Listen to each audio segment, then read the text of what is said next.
junho 24. 2 Reis 6, verso 1 a 7, verso 20. Certo dia, os membros do grupo de profetas disseram a Eliseu: Como vê, este lugar onde nos reunimos é pequeno demais. Vamos descer ao Rio Jordão, onde há muitos troncos, e construir ali um lugar para nos reunirmos. Está bem, disse Eliseu. Podem ir. Venha conosco, sugeriu um deles. Eu irei, disse ele, e foi com eles. Quando chegaram ao Jordão, começaram a derrubar árvores, enquanto um deles cortava um tronco. A parte de ferro do machado caiu no rio. Ai, meu senhor, gritou. O machado era emprestado. Onde caiu? Perguntou o homem de Deus. Quando mostraram o lugar para Eliseu, ele cortou um galho e o jogou na água, e fez o ferro do machado flutuar. Pegue-o, disse Eliseu, e o homem estendeu a mão e o pegou. Quando o rei da Síria estava em guerra contra Israel, consultava seus oficiais e dizia: Posicionaremos nossas tropas em tal lugar. De imediato, o homem de Deus advertiu o rei de Israel: Não se aproxime de tal lugar, pois os sírios planejam posicionar suas tropas ali. E o rei de Israel mandava um aviso para o lugar indicado pelo homem de Deus. Várias vezes, ele advertiu o rei de que ficasse alerta naqueles lugares. Furioso com essa situação, o rei sírio reuniu os seus oficiais e perguntou: Qual de vocês anda informando o rei de Israel sobre meus planos? Ó, meu senhor, o rei, não somos nós, respondeu um dos oficiais. Eliseu, o profeta de Israel, revela ao rei de Israel até as palavras que o Senhor diz em seus aposentos. O rei ordenou: Vão e descubram onde ele está, para que eu mande capturá-lo. Então, lhe informaram: Eliseu está em Dotã. Assim, certa noite, o rei da Síria mandou um grande exército com muitos carros de guerra e cavalos para cercar a cidade. Na manhã seguinte, o servo do homem de Deus se levantou bem cedo. Ao sair, viu que havia soldados, cavalos e carros de guerra por toda a parte. Ai, meu senhor, o que faremos agora? Exclamou o servo. Não tenha medo, disse Eliseu, pois do nosso lado há muito mais que do lado deles. Então, Eliseu orou: Ó Senhor, abre os olhos dele para que veja. O Senhor abriu os olhos do servo, e ele viu as colinas ao redor de Eliseu cheias de cavalos e carruagens de fogo. Quando os sírios avançaram na direção de Eliseu, ele orou: Ó Senhor, faze que fiquem cegos. E o Senhor fez que ficassem cegos, conforme Eliseu havia pedido. Então Eliseu saiu e lhes disse: Vocês tomaram o caminho errado. Esta não é a cidade certa. Sigam-me e eu os levarei até o homem que procuram. Então ele os guiou à cidade de Samaria. Assim que entraram em Samaria, Eliseu orou: Ó Senhor, agora abre os olhos dele para que vejam. O Senhor abriu os olhos deles e descobriram que estavam no meio de Samaria. Quando o rei de Israel os viu, perguntou a Eliseu: Devo matá-los, meu senhor? Devo matá-los? Claro que não, respondeu Eliseu. Eles não são prisioneiros que você capturou na batalha. Dê-lhes comida e bebida e mande-os de volta para casa, para o senhor deles. Então o rei lhes ofereceu um grande banquete e os mandou de volta para casa, para o senhor deles. Depois disso, os invasores sírios não invadiram mais a terra de Israel. Algum tempo depois, porém, Ben-Hadad, rei da Síria, reuniu todo o seu exército e cercou Samaria. Como resultado, houve grande fome na cidade. O cerco durou tanto tempo que uma cabeça de jumento era vendida por 960 gramas de prata e 1/3 de litro de esterco de pombo por 60 gramas de prata. Um dia, quando o rei de Israel caminhava pelos muros da cidade, uma mulher gritou para ele: Ó meu senhor, o rei, por favor, ajude-me. Ele respondeu: Se o Senhor não a ajudar, o que poderei fazer? Não tenho alimento na eira, nem vinho na prensa de uvas. Mas depois o rei perguntou: qual é o problema? Ela respondeu: esta mulher me disse: vamos comer o seu filho hoje, e amanhã comeremos o meu. Então cozinhamos meu filho e o comemos. No dia seguinte, eu disse a ela: mate seu filho, para que o comamos. Mas ela o havia escondido. Quando o rei ouviu isso, rasgou as roupas. E enquanto ele caminhava pelos muros, o povo viu que, por baixo do manto, ele usava pano de saco junto à pele. Então o rei jurou: que Deus me castigue severamente, se eu não separar a cabeça de Eliseu de seus ombros ainda hoje. Eliseu estava sentado em sua casa com as autoridades de Israel quando o rei mandou um mensageiro até ele. Antes, porém, que o mensageiro chegasse, Eliseu disse às autoridades: o filho do assassino enviou um homem para cortar minha cabeça.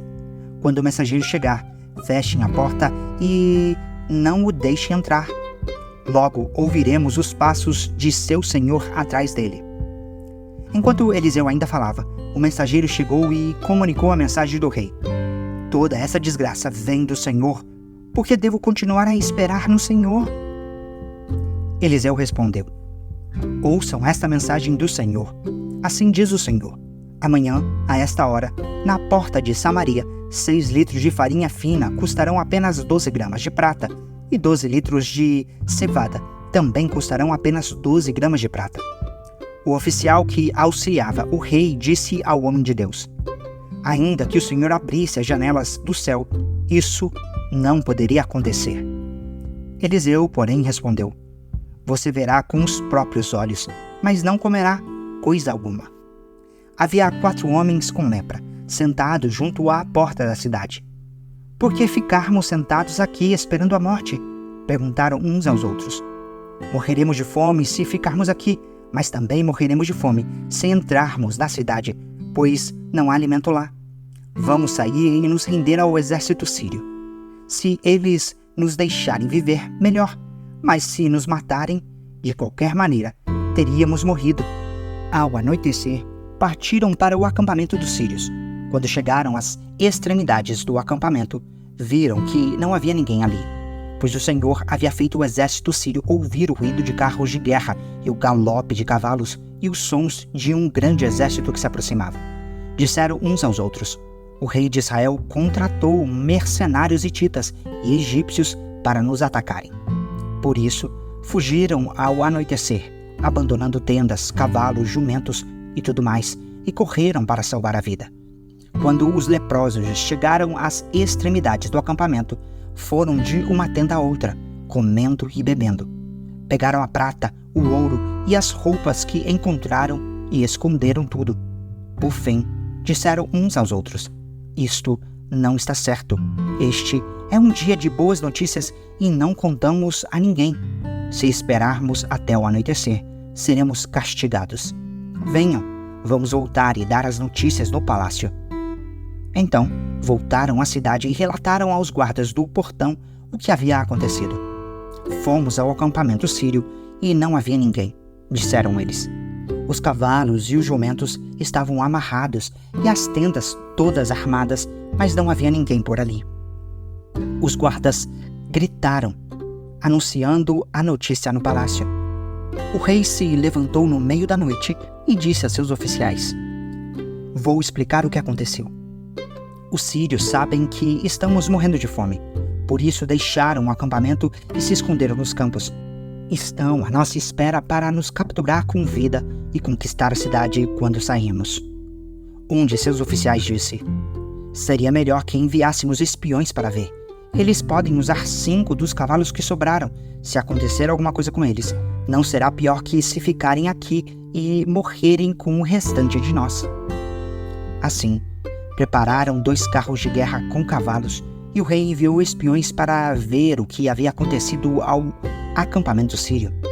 Foram até o rio Jordão, seguidos os rastros de roupas e equipamentos que os sírios tinham abandonado em sua fuga desesperada.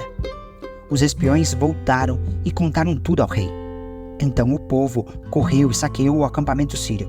E de fato, naquele dia, 6 litros de farinha fina foram vendidos por apenas 12 gramas de prata, e 12 litros de cevada também foram vendidos por apenas 12 gramas de prata, como o Senhor tinha dito.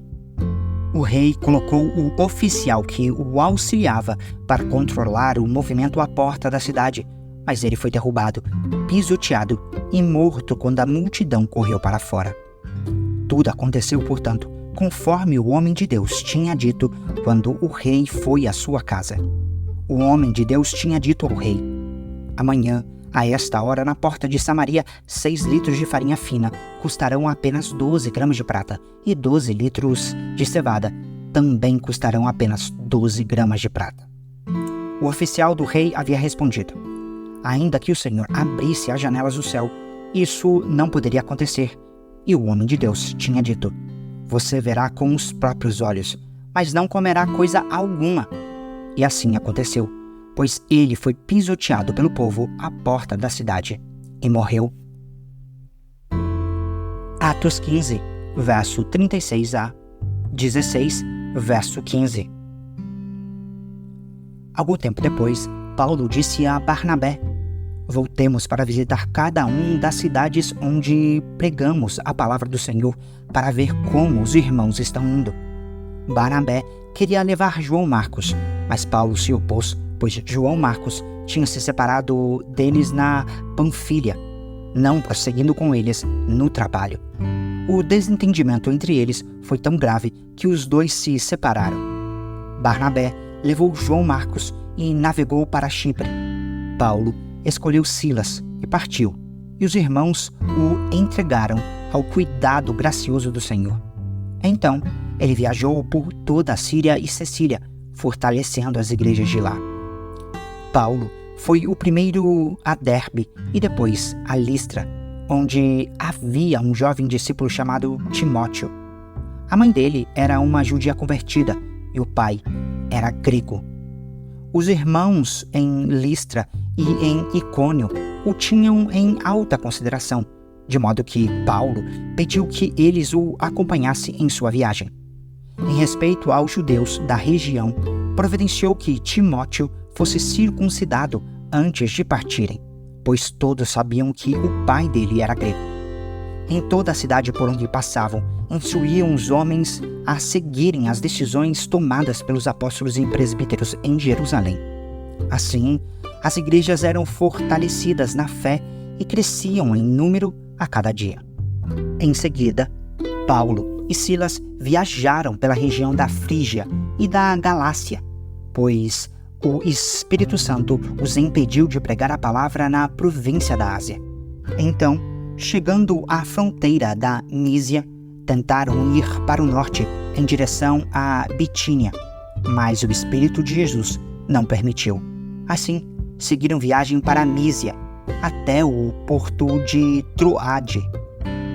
Naquela noite, Paulo teve uma visão na qual um homem da Macedônia, em pé, lhe suplicava: venha para a Macedônia e ajude-nos. Então, decidimos partir de imediato para a Macedônia, concluindo que Deus nos havia chamado para anunciar ali as boas novas. Embarcamos em Troade e navegamos diretamente para a ilha de Samotrácia, e no dia seguinte chegamos a Neápolis. Dali, alcançamos Filipos, cidade importante dessa região da Macedônia e colônia romana, e ali permanecemos vários dias. No sábado, saímos da cidade e fomos à margem do rio, onde esperávamos encontrar um lugar de oração. Sentamo-nos e começamos a conversar com algumas mulheres ali reunidas. Uma delas era uma mulher temente a Deus chamada Lídia, da cidade de Tiatira, comerciante de tecido de púrpura. Enquanto ela nos ouvia, o Senhor lhe abriu o coração, e ela aceitou aquilo que Paulo estava dizendo. Foi batizada junto com sua família e pediu que nos hospedássemos em sua casa. Se concordam que creio de fato no Senhor, venham ficar em minha casa, disse ela, e insistiu até que aceitamos. Salmo 142, versos 1 a 7. Salmo de Davi a respeito de sua experiência na caverna. Uma oração. Clamo em alta voz ao Senhor, suplico pela misericórdia do Senhor. Derramo diante dele minhas queixas e lhe apresento minhas angústias. Quando estou abatido, somente tu sabes o caminho que devo seguir. Aonde quer que eu vá, prepararam armadilhas contra mim. Procuro alguém que venha me ajudar, mas ninguém sequer lembra que eu existo. Não tenho onde me abrigar. Ninguém se importa com o que acontece comigo. Então clamo a ti, Senhor, e digo: tu és meu refúgio, és tudo o que desejo na vida. Ouve meu clamor, pois estou muito fraco. Livra-me dos que me perseguem, pois são fortes demais para mim. Tira-me da prisão, para que eu te dê graças. Os justos se juntarão ao meu redor, pois tu és bom para mim. Provérbios 17, versos 24 e 25. O sensato mantém os olhos fixos na sabedoria, mas os olhos do tolo vagueiam até os confins da terra. O filho tolo causa tristeza a seu pai, e amargura àquela que o deu à luz.